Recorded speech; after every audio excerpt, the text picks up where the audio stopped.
What I want to talk to you about is task-based, task-centered learning.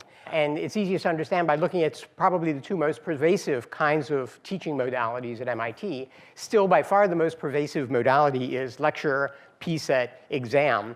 And that's at least in part because of the density of information. So delivery is, the number of facts that you can deliver is very high in a lecture, PSET, exam kind of format. Another very popular kind of format is term-wise or multi-term project-level exercises. And that's especially pervasive in things like capstone experiences and also in theses. And it's becoming much more popular more recently because of its ability to stimulate creativity, stimulate excitement, and build self-confidence. What I want to talk about here is a task-centered approach which tries to get at some of the benefits of both of those by providing a format by which you can effectively deliver content, but also the students can receive content, and at the same time inspiring creativity and building self-efficacy.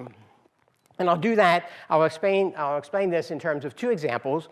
The first example is from 601. Introduction to Electrical Engineering and Computer Science. The first experience the students see is a challenge in the lab. Start with your robot 4 feet away from a pole and program it to get as close to the pole as quickly as possible without knocking the pole over.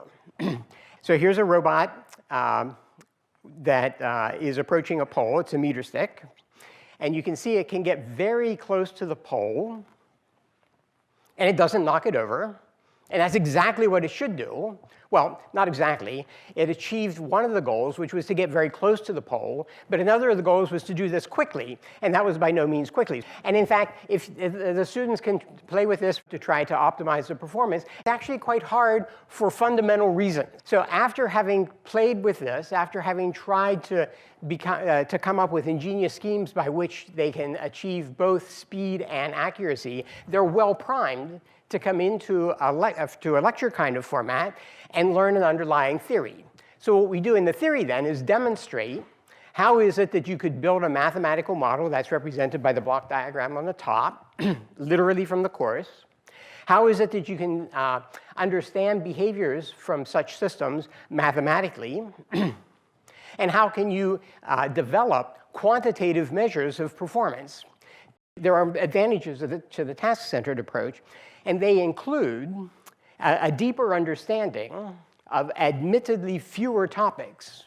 So everybody in the course, everybody in 601, all the students have a deep appreciation for discrete time poles and how they relate to a physical system. And that's an intuition that was hard to develop in a purely lecture-based course. And what we've optimized in this task-centered approach is reception. In addition, the students each get tangible evidence of their own understanding. The robot worked, right? And they understand that it worked to the best that it could because of fundamental constraints. It's not that they failed because there was an increment that they could get. They understand there are fundamental limits and how close to the fundamental limits they were able to come. And there was interest and excitement. It's pretty typical at the end of one of these sessions for students to high-five, take videos, post them to each other, send them home to the family. So it has an element of enthusiasm that, quite frankly, I didn't really get a lot when I was lecturing.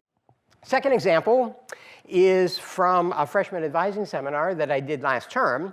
And the idea there was to teach students about electricity and magnetism.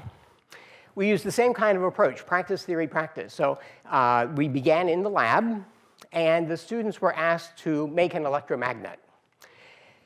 They had to come up with, what kind of wire do I want to use? I'd like to use a thick wire if I like to get a large current, and large currents we all know are good. Or I could use a thin wire and get lots of turns. We know that's good. So how do you balance one good against another good that seem to be in contradiction with each other?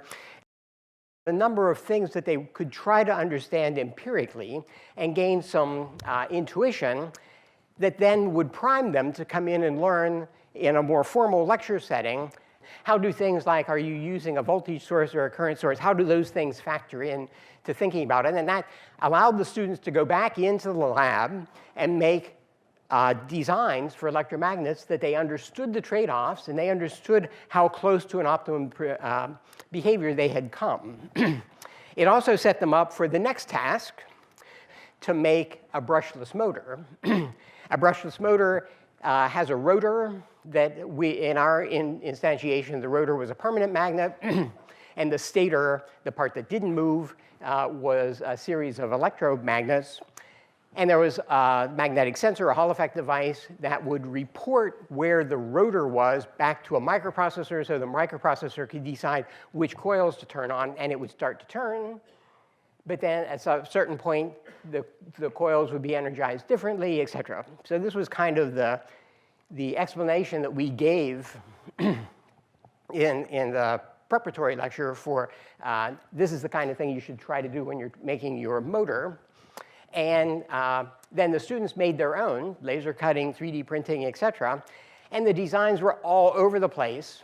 But amazingly, they all worked. Here's Philip's vertical design. Here's a 4-magnet design. There were some unexpected behaviors.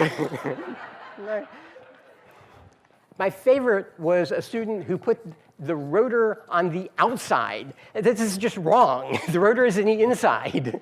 But that didn't stop him, and he actually had one of the most successful motors that was constructed. So again, the technical goals were get students to understand Ohm's law, Ampere's law, that sort of thing. The additional added benefits were things like self-confidence building, understanding limits, and pride in their accomplishments. They had made a working motor, and they took great pride in that. So with that, let me stop.